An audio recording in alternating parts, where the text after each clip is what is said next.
الطيور على أشكالها تقع. بستخدم المثل ده لما تبقى شخصين أو مجموعة من الناس ليهم نفس الصفات نفس الأفعال بيعملوا كل حاجة زي بعض، يبقى دول شبه بعض. المثل بتاعهم الطيور على أشكالها تقع. زي مثلا في الدراسة تلاقي الشاطر ماشي مع الشاطر، الاتنين بيذاكروا. مستحيل تلاقي واحد بيطلع من الأوائل وشاطر جدا ماشي مع حد ما بيذاكرش خالص. ده هيمشي مع اللي زيه وده هيمشي مع اللي زيه. اقولها ازاي بقى؟ ليها طريقتين. اول واحده like attracts like attracts like. تاني واحد واللي بيدي نفس المعنى، وده كان على منهج سنه 6 الترم اللي فات. المثل ده كانوا واخدينه في المنهج، كان عليهم في بتاع reading. birds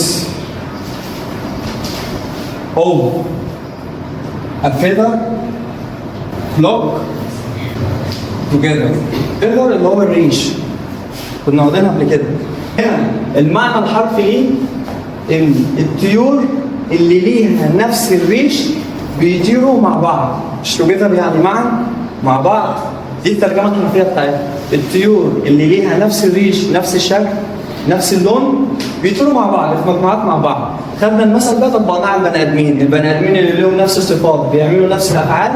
اول واحد like attracts like، يعني المشابه بيجذب. attract يعني يجذب، المشابه بيجذب المشابه اللي زيه. ناخد مثلا مثال في جمله they always work hard and help each other.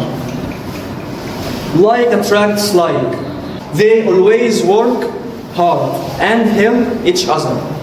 هما دايما بيعملوا جد وبيساعدوا بعض. like attracts like، الطيور على اشكالها تقع.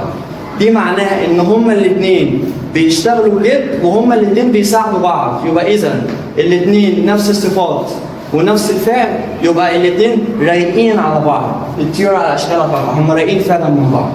خد واحده مثلا على ايه؟ اقول لك مثلا ايه؟